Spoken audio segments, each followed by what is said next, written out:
Kinaghan man nato na focus lang sa kinabuhi sa kalibutan. Nya ang atong paningkamot para jud nining kalibutan na ba?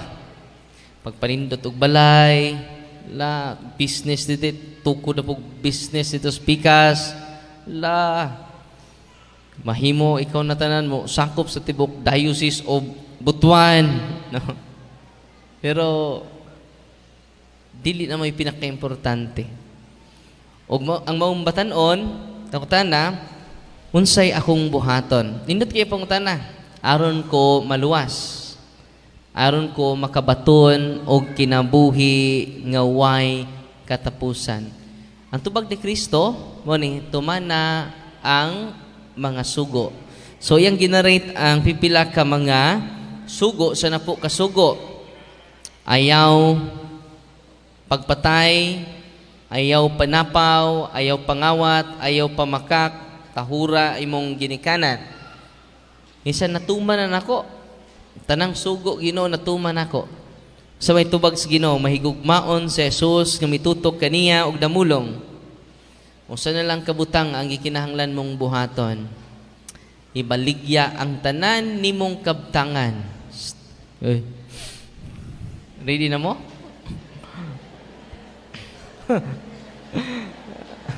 Murag lisod-lisod na pader mo na muna ganito nangawat pa ganita. Oh. Ipanglihok pa ganitong muhon kada gabi pader. Ibaligya na noon nangilog pa ganita. Baligya na noon. O ni challenge na to. Ibaligya ang tanan mong katigayunan o ihatag ang halin ngadto sa mga kabos. O maangkon mo ang magabahandi sa langit. Ang nakahimo jud ani literal si Saint Francis de Assisi. No? So sa may point ni Kristo ay ayaw ka possess sa imong possession. No? Daghan man ron nga na-possess sa ilang possession. Nahimo na nilang Ginoo ang ilang mga butang. O ito ng uban di ka simba kay nanginabuhi. Tinoo dili. Isa ko mo simba ron. Naabay tayo kabaw, tambok man na. Wa man ay simba-simba. I-appeal pa yung kabaw. Bae man ang kabaw kay wa man ay kag. Ikaw, doon naman kay kag. Puna nga, di sa kumusimba ron kay nanginabuhi. Gikalimtan na to ang pain sa kinabuhi. Sa inahitabo, gipangkabuhi. Tinoo dili. Giuna na to ang mga butang nining kalibutana. Ikalimtan nato ang tag-iya sa tanang butang. Unsay nahitabo? Wa na ka mahimutang. Nanuman, nalumos na ka sa mga utang. Puna nga, kitang tanan nga niya din ni karon, I hope, ang highlight nini, ang pinaka-importante sa tanan natong mga kabtangan, ang tag-iya sa tanang butang, ang Diyos sa mga Diyos, hari sa mga hari, Ginoo sa mga Ginoo. White lady, mga kalag nga nasaag, they are demons. Why kalag nga naglakaw-lakaw ron? Wala. Pero ilang iawat ang mga dagway sa atong mga nangamatay, doppelganger. Una, preternatural beings. They are fallen angels. Mga anghel nga nahugikan sa unsa to na mga fallen angels nahugikan sa unang ay kalipay nay moingon nimo sister hulog ka sa langit. Ayaw kalipay kay yawa ka. Uspa unsa ko hulog sa langit. Way laing nahugi ka sa langit nga demonyo ra. Fallen angels. Oni gitawag preternatural beings. They have also preternatural power. They can create preternatural miracles to deceive not to save us, but to deceive us. Amen? Ang ikatulong nga kalibutan is the supernatural power, supernatural beings, who is God, the angels and the saints. Supernatural world. Ang Ginoo, mga anghel, mga santos. Pila ka kalibutan? Natural world, preternatural world, o supernatural world. Kining mga albularyo, gikan ang ilang gahom sa preternatural power.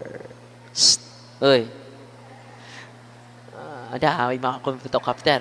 Dito na pa ko gikan, Father. Naman po sila devotion. Ingna sila, pasurindira sila, atong iisa si Kristo sa iyang sakramento.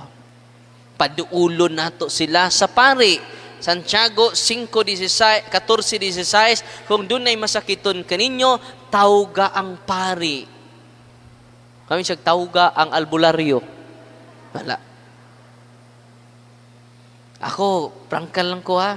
Kung doon ay albularyo karon, muluhod ko si mong atugangan, isurrender ang imong gahom. It is from preternatural power. Kaya ba mo asa dapit, asa na to makuha ang supernatural power? Ready na mo? Naa sa kamot sa tanang kaparian. Atong pakpakan ng atong kaparian.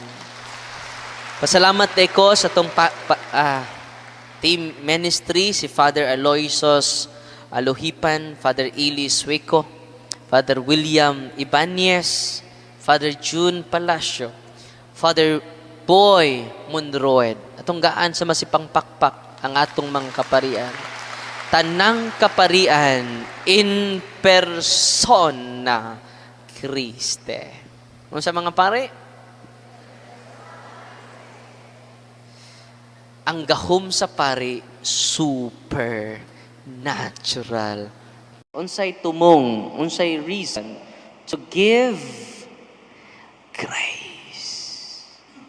Unsay tumong sa sacraments? To give grace. Unang sa San Juan 1:17. Ang balaod miabot pinaagi ni Moses. Unsa to? Apan ang grasya ug kamatuuran miabot pinaagi ni Kristo. Miabot pinaagi ni Kristo, ang tanang pari in persona Christe, representative of Christ, ang pari mo'y makahatag ninyo sa grasya. Unang dinhi sa atua o sa inyong parokya, doon na may pari? Doon na may pari? Doon na may parokya diri nga way pari? Ha? So tanang parokya doon na pari? Dito sa gawas, daghang parokya, wa na pari. Unang luoy kayo sila. Pero kamo nga ni adini karon, the more makakita mog pari, mo nay visible sign nga nag-awas-awas ang gugma sa Ginoo sa iyang katawhan. Amen.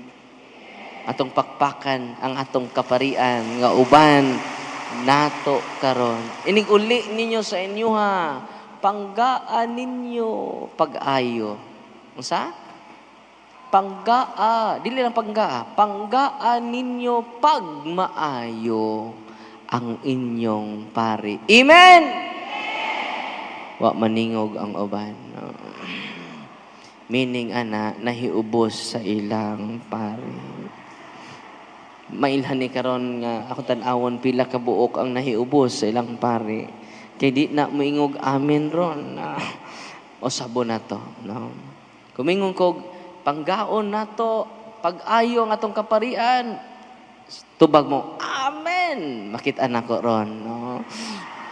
Ang mga nahiubos sa ilang pari, ni ini lang pangutanaha, masakpan na nako, no? Ang ilang amen question mark. Amen. Father Bandet, Father Monsignor Ite, tabangi kog bantay, no? Sugod karon, inig uli na to sa atong parokya. panggaon na nato pagmaayo ang atong kaparian. Amen!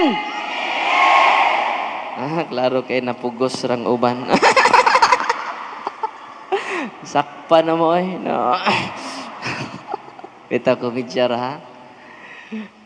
Dublihon nato ang pag-alagad sa atong kaparian. Try pula pa jud. Anti man ini ko makita nas mga kaparian, mausab ang ilang panlantaw sa ilang pagkapari. Amen? Atong pakpakan na ng pari sa Archdiocese sa Cebu.